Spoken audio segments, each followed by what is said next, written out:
Hello les taureaux, j'espère que vous allez bien. Aujourd'hui on se retrouve pour votre guidance de la semaine du 25 au 31 mars 2024. Bien entendu, ça reste une guidance générale. Donc ne prenez que ce qui résonne en vous, que ce qui vous parle les amis. C'est super important comme toujours. Je vous invite également à aller voir votre signe solaire, ascendant, lunaire pour avoir le plus d'informations possibles pour vous pour cette semaine. Et pour les personnes qui souhaitent prendre rendez-vous avec moi, vous avez les liens en barre d'infos, que ce soit pour les soins énergétiques, accompagnement holistique, guidance privée, feng shui, géobiologie ou architecture d'intérieur. Et également, vous pouvez me retrouver sur Facebook, Instagram, LinkedIn et TikTok. On est parti. Bon, c'est une semaine où on va être un peu tous sur la défensive. On va dire que les énergies du printemps, les énergies du bélier vont pas nous louper, hein, c'est pas le mois de mars pour rien, voilà, c'est un mois où on est un petit peu tendu, on va dire globalement. Donc voilà, ça va venir également vous influencer sur cette semaine. Alors, comment vous vous sentez ?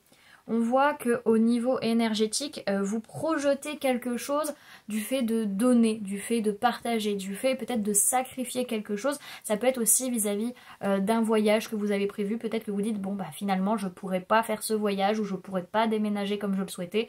En tout cas, il y a une notion de renoncement dans vos énergies sur la semaine, bien que c'est par rapport à des envies. Alors ça c'est global pour tout le monde, mais au niveau des énergies, il y a des envies, des passions, des tentations que l'on souhaite clôturer véritablement pour ne plus être influencé par ça. Ok. Alors, au niveau de votre vie de tous les jours, on peut avoir tendance à fuir ou ne pas prendre de responsabilité vis-à-vis de notre famille, qu'elle soit ascendante ou descendante sur cette semaine. Ça peut même être la famille de votre partenaire, peut-être. En tout cas, on a peut-être tendance à trahir ou à être injuste de peur de vivre une trahison ou une injustice. En tout cas, on fait en sorte vraiment de c'est bon, je ne suis pas là, ne vous occupez pas de moi, je n'existe pas, je ne suis pas là. Alors, on voit que il peut y avoir pas mal de blocages vis-à-vis comment dirais-je, de voyage, de prise de distance, de communication, ce genre de choses. Il y a peut-être une notion de prise de hauteur sur des situations. En tout cas, il y a pas mal de retard, pas mal de blocage vis-à-vis de ça sur la semaine également. Alors, au niveau du boulot, qu'est-ce qui se passe? Alors le boulot c'est intense, hein, il y a pas mal de choses qui se passent.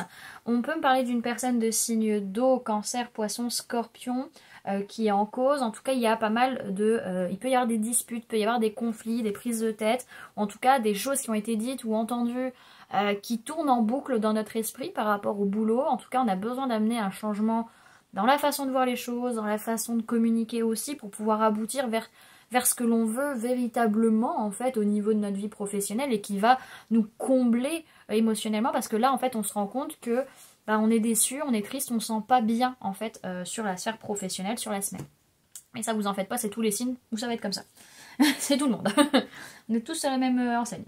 Alors, ensuite, au niveau sentimental, on peut me parler d'une personne de signe de feu, bélier, lion, sagittaire, peut-être avec qui vous passez à l'étape supérieure, où vous évoluez, les choses avancent.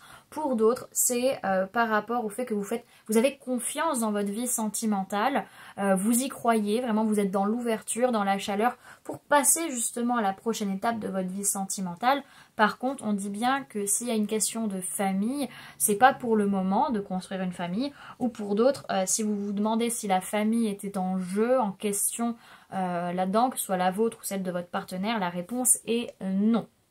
Alors, le conseil global qu'on nous donne tous sur la semaine, c'est d'apprendre à ne pas écraser l'autre, d'apprendre à être présent, d'avoir une présence sans forcément être dans une force, dans une domination ou quoi que ce soit. Hein. Alors, le conseil qu'on vous donne, vous les taureaux, c'est la pause. Elle est dure. Une semaine où on a besoin de faire une pause. Alors, on vous dit, vous avez pris conscience que cette pause est nécessaire. Le conseil, c'est ce temps de réflexion n'est pas du temps perdu, il est essentiel. Cette carte met l'accent sur un blocage que vous seul pourrez démêler. Elle met en lumière votre immobilisme. Vous semblez stagner, votre marche est arrêtée. L'instant de réflexion et d'introspection s'impose. La suite est en attente. Enlacez cette pause, car tout vient à point à qui sait attendre. Vous pourriez également avoir choisi de vous isoler pour vous régénérer. On parle de blocage, d'immobilité, de doute, d'indécision et de repli. Voilà du coup les amis ce que je pouvais vous donner comme information pour cette semaine. J'espère que cette guidance vous aura plu, vous aura parlé, aura pu vous aider. N'hésitez pas à me dire en commentaire comment cette guidance résonne en vous par rapport à ce qui se passe dans votre vie actuellement. N'hésitez pas à laisser un j'aime si la vidéo vous a plu, à la partager si vous le souhaitez, à vous abonner si ce n'est pas déjà fait en activant la petite cloche qui se trouve juste à côté pour ne louper aucune sortie de vidéo. Et également, pour les personnes qui souhaitent donner un petit coup de pouce au référencement de cette chaîne, vous pouvez mettre en commentaire « Je prends le temps d'une pause ». Et pour les personnes qui souhaitent donner un petit coup de pouce financier à la chaîne, vous pouvez laisser un merci, donc c'est le petit cœur avec le dollar. Vous pouvez prendre une souscription à 1,99 €, donc là c'est le bouton rejoindre. Et également vous pouvez laisser un don via le lien PayPal que vous avez en barre d'infos. Mais bien entendu les amis, c'est vous qui choisissez comment vous soutenez la chaîne et comment vous soutenez mon travail. Donc voilà les amis, moi en tout cas je vous remercie d'avoir pris le temps de ces quelques minutes avec moi, d'avoir cliqué sur cette vidéo et puis voilà, d'être arrivé jusqu'à ce moment de la guidance. Donc voilà, moi je vous fais plein de gros bisous, prenez bien soin de vous, à très bientôt. Bye!